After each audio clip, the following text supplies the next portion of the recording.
we've got a should you summon for the new legend, Android 17 MVP and Golden Frieza. I'm gonna give you everything you need to know in this video, so some things you should consider before going into summoning. We're gonna go into the kit details, so what the unit does, and then I'll also give you whether I think it's worth it for you guys to summon, and at the end we'll go into whether I'm going to be summoning, because I know a lot of you guys base what you're doing off of what I'm doing. Let's get into this video now. So here are some things you should consider before doing anything. The number one thing you should do is consider your chrono crystals. This unit might not be worth getting at just one copy. A lot of units require at least 2 copies. For example, Ultra Vegito Blue, to make his platinum equipment work, you're going to need at least 2 copies because there's a 7-star cap. 2 copies gets you to 8 stars. So if you don't have a lot of chrono crystals, I'd say let's say plus 7,000, you should really weigh up the odds of if you're more likely to get just 1 copy or 2 copies. But that's obviously dependent on how the unit plays out. If you're a collector, then what I'm saying in this video is pretty much irrelevant because you're going to summon it anyways. So 1 copy for you, it's fine. But people that care about the kit and how they work in PvP, 1 copy might leave you disappointed. So there's no point in going for them at all if your chrono crystals are low, because the odds of you getting more than 1 is pretty low. Number 2, do not summon on the banner straight away. This is going to help out with number 1. So some very important information for you to know. This banner is starting on the 29th of July, but the banner will leave on the 26th of August. So you just have under a month to get this unit if you are looking for them. But that is quite a bit of time anyway, so you don't have to summon straight away. In that time, I'd recommend at least 3 days, the minimum, but upwards is also acceptable. Watch showcases from big and small content creators. So I advise big and small because different content creators will use different star levels, different equipment, different team builds, and that will give you the most consistent basis for what they can do versus just getting one opinion and hoping that aligns with your account, which it won't always do so. A widespread opinion is always better, but overall the meta will always dictate whether the unit is good or not. So even if they look good in a showcase, by the 2nd or 3rd day, everybody in the world will realize whether they're good or not, because it's the people who actually play the game who dictate whether the unit is good, and not content creators, YouTubers, or people posting showcases. Which is why it's wise to not summon straight away. Someone else will take the fall for you. There's no rush for you to summon immediately when this unit releases. The 3rd thing I should tell you guys is that you should consider the near future. In this case, we just came out of the 8th anniversary, so there's nothing in the near future. There is a campaign going on, so we're very likely to get 1 more other universe rep character. We might get 1 more Ultra, for example, but I cannot say what's actually in the near future. The festival's in November, so that's far away. You don't need to save for that. But even potentially instead of that, it might just be more worthwhile to get something that's already in the game right now. For example, Boo Bros, UVB, as you might feel they will last longer than this unit themselves. But also just for saving aspects, you might want to just wait, considering that the next release might be better than this one, and in turn being more worthwhile for you. And finally, my judgment isn't final. With everything I've said so far and will say in this video, my judgment isn't the rule. I've been playing since day 1. I'm a 56-time God rank player. I've seen all the releases and how units have aged. Some have aged poorly, some have aged well. So I'd like to say I have a good measure on how things usually go when Dragon Ball Legends releases units. But there has been a lot of times where units beat our expectations based on future releases or buffs that we cannot see, because we cannot see the future. So I can only make educated guesses based on patterns and things that typically happen in Dragon Ball Legends. I also cannot tell the longevity of this unit. For example, they could release and they're garbage, but then be good next month. But they could also release and be good right now, but get absolutely countered next month, because we don't know what else they're going to drop. So although I'm typically right, it's something that I'm telling you not to carry as a guarantee, and that's with anybody giving an opinion. That's everything for the things you should consider. Let's get into the kit details. So we've got the abilities here for Android 17 and Golden Frieza. Very interesting kit, because Golden Frieza, he's range type, but Android 17 is melee oriented, and you'll see what I mean as we go through the kit. Let's get into this though. So we're going to be starting with Android 17. His element is blue, super blue. Here are his tags. There's a lot there. Androids, twins, universe rep, Frieza Force, that's because of Frieza. Otherworld Warrior, that's because of Frieza. Transforming Warrior, that's because of Frieza. And Lineage of Evil, also because of Frieza. From the episode Universe Survival Saga. If we go into the Z ability, you can see as Z ability 3, universe rep, Android or Lineage of Evil, and you get base strike attack and blast attack, so it's double offense. And then you can see you get the additional base blast defense, 15% if they're universe rep on your team, and it goes up to 18% and 38%, which is just typical. We have the strike arts here. It has blast armor, forward moving, and you also get 10% damage for every single strike arts. We have the blast attack here, and you can see you get 10% damage there, but there's also a card that they carry which has an armor break. So you know the Ultra Super Saiyan 2 blast starts where they literally can't blast armor through it? Yeah, that. They have that card on their kit. If we go into the blue card, we have here massive passive damage on activation, special move damage plus 50%, nullify endurance, that's because they're a tag unit, they're not going to have an ultimate. Also, if unique gauge is release type, cancel enemy buff effects, all enemy damage received plus 20%. It's a forward moving type and it has blast armor shown by the symbol here. If we go into the green card, on activation, draw one card, key plus 50, cancel attribute downgrades under normal conditions, ally health plus 10%. On hit, nullify special cover changes, 5 counts, enemy Dragon Balls -1, 2 times. That's going to be really annoying for the guys that get early rising rushes. And all enemy health restoration -25%. There's a lot of healing in this meta. You can combo it into basically everything, and note that it's a forward moving type of green card, so it's not the standstill or a beam. It has blast armor on it, as you can see by the icon here. Now we have the switch ability, and this is what I mentioned at the start of this segment. So you tag switch to Frieza, right, Golden Frieza, and you draw blast darts next, key plus 50, blast darts damage plus 50%, and all damage received, enemy damage received plus 20%, right? Just to get it out the way so you'll see it later. But when you tag switch back to 17, this is a strike arts, and this key, this blast damage is strike damage, which is like a whole flip. So this unit is basically an offensive powerhouse from the seams of it. And Frieza, like I mentioned, is a blast type, and 17 is going to be more strike oriented, but I don't know whether they are melee type or range type yet. But it's interesting overall. Let's go into the starter ability. Damage free 40%, damage guard free 20%. Let's compare that to Ultra Super Saiyan 3 Goku and Super Saiyan 2 Vegeta. So we have the Buu duo right here. If I scroll down right here, you can see the damage is 360 and the damage guard is 330. So Buu duo are higher in offenses. Generally speaking, the numbers are similar, but there's a clear difference here. The Ultra is better. Just keep that in mind. We got key recovery 70%, draw speed. This unit has endurance, which is nice. Allied damage plus 20%, so good support factor there. And there's also support factor for Universe Rep, Android, or Lineage of Evil for their damage guard, so higher defenses there. Ally health restoration plus 15%, nullify ally attribute, downgrades and abnormal conditions, both up to 3 times. This is just the starter ability.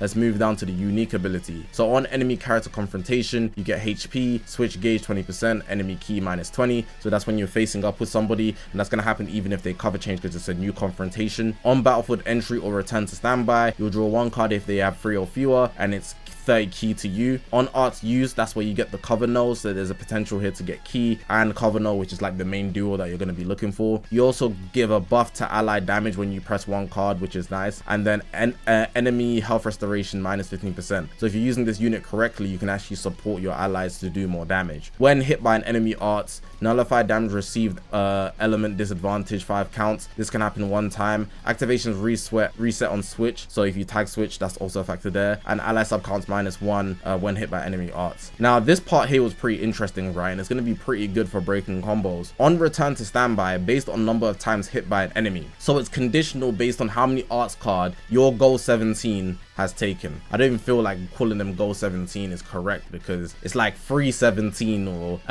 Android Frieza, something like that. We're gonna have to figure out a name, but yeah, counts reset on switch, right? And it's shared between both of them. So if you only get hit with 1 card and you switch out, you will give your allies 10% health, and then you also give the enemy plus 15 to their arts cost, right? That's an inconvenience, but it can be worked through. But if they take 3 cards, so if you let Frieza and 17 take 3 cards from any enemy in front of them, then switch out, when they switch out, the allies will get a buff, so your allies will get a buff of 30% damage, and then on top of that, the enemy key will go down -100. Now that's a combo breaker, which is very, very impactful to the gameplay, especially if they're whatever V2, they have 2 left or they have 1 left. If it's 3v3, maybe they can switch out and continue their combo, but they'll still also have the cost, you know, increase, so that's going to slow them down regardless. Here, while not defeated, an enemy activates a special move, ultimate, awakened arts, or rising rush. They have the damage guard plus 70% for free time accounts, which is obviously nice. Higher defenses for anybody on your team that's taking a blue card. So let's say you're using somebody who doesn't have buff cancellation. Let's take the red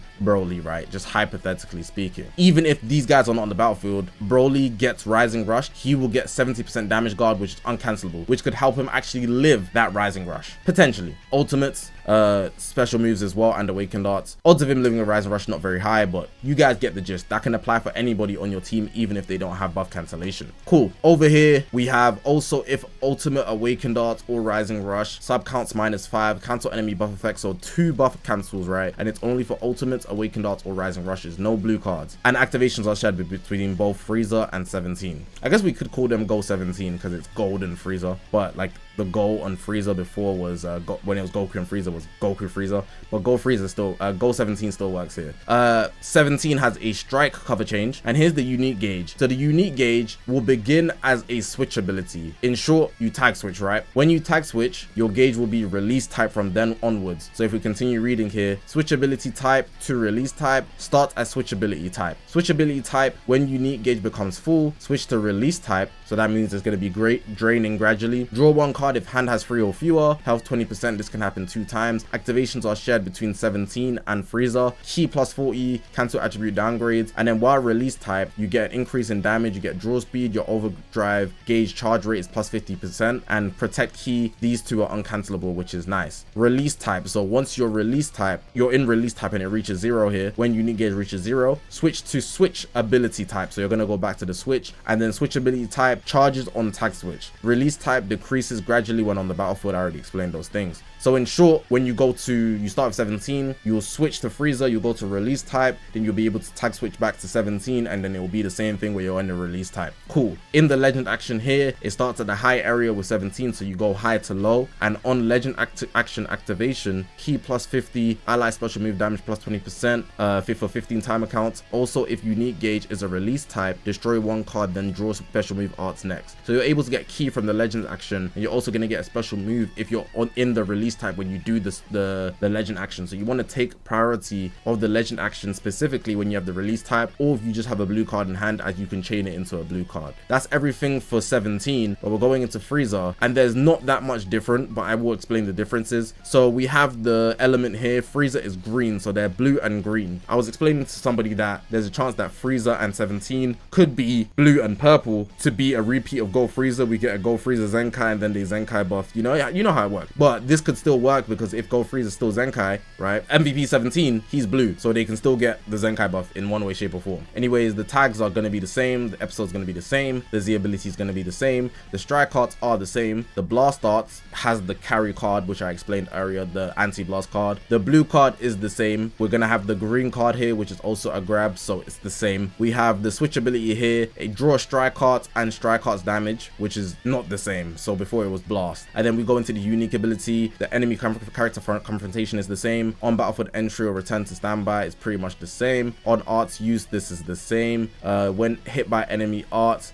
this is the same. On return to standby, so that's the combo break thing I spoke about, this is the same. Here we have the enemy, if it's not him, I use the Broly example, this is the same. The buff cancellation, there's 2 it's shared between both of them, this is the same. We've got a strike cover change here. Let me just fact check that because I believe they both have strike cover changes, so bear that in mind. So that's actually the same as well. Let's keep going though. We have the unique gauge that's going to operate the same, obviously, and then we have the legend action, which is still also high to low. This is the same. That's everything for the kit regarding MVP 17 and Golden Frieza. Let's get into whether I think it's worth it for you guys to summon. So what you want to know, do I think it's worth it for you guys to summon on MVP 17 and Golden Frieza? My answer is not going to be a straight yes. There's a lot of nuance with this unit here. Now I do think this unit is going to be a very good unit to use to counter Ultra Vegito Blue, so if that's your sole objective in PvP, by all means summon for this unit because that disrupt factor is going to be quite impactful. Plus this unit is blue, so that's going to be helpful. But on the opposite end, they do not have a core team right now, and I mean any core team. Lineage of Evil has nothing pretty much right now, so depending on how the next PvP season goes, maybe this unit will have a team. We also have to consider androids basically in the dirt. Maybe Ultra Perfect Cell might come up from the dirt, but right now it's absolutely buns. You know, it's just not working overall, and Universe Survival Saga, they're going to need some new pieces or they're going to need some boost units, and even then it doesn't have a core new foundation they're building it, so summoning straight away might leave you in a bad predicament. But I do understand there is the leader slot option, so you could find a team that's going to make them work. But overall, I just wouldn't advise summoning straight away because you don't know what team is going to pop up. You might have some ideas for yourself in mind right now, which honestly is good, but you can't guarantee there will be teams that could overturn against UVB, Blue Bros, Gogeta, Blue Broly, etc. So in general, it might not be worth it for you guys to summon on this unit. I can't guarantee that. They do have good support factors, and a lot of it unfortunately is also for their tags, Lineage of Evil, Android, Universe Rep, which don't have good foundations right now. So for me to tell you guys to summon, I just can't do that. But if you plan to specifically use them to try counter one unit, sure. If you like the animations in addition, sure. But if you're regarding an actual meta moment, this unit could as well be top 3 in the game. Like, I'm dead serious. They could actually be essential to use. But will they have a core foundation, a core team? No. But the unit themselves, they could be used on leader slot. So all I'm saying is, don't summon straight away. If you are looking to want this unit, just wait a couple days. I do think they are quite good. I should get that out of the way as well. I do think they are good. They are solid. They are a great unit. But if they don't have anywhere they can pair, the synergy with other teams is just going to be way more impactful than anything they can do. And that's how the game typically works. There are exceptions. This unit could be an exception, but nowadays everybody's doing so much damage, everyone's putting in max pain, that those exceptions don't pop out as consistently. Like, UVB is literally one of those exceptions. So we're gonna get another exception back to back? I doubt it, but we're gonna have to see how things pop out, the boost changes, and what units become relevant, because that could make or break this unit, given there isn't just a leader slot team that is magnificent. So yeah, in short, just wait and see how the meta unfolds, then make your decision. Now, the final segment of this video is ZAKASHI going to be summoning? Am I going to be summoning? And the short answer, no, I'm not going to be summoning. I'm not waking up in the morning to summon. I'm not summoning in the evening. I do have chrono crystals. I have about 12,000, but I think I'm more prone to put that into Boo Bros. I really want to get a second copy of Boo Bros. I wasn't looking for it initially. Like, I genuinely couldn't care about less about Boo Bros. I just wanted them for the Vegeta half of that unit, because I feel like Vegeta's last stand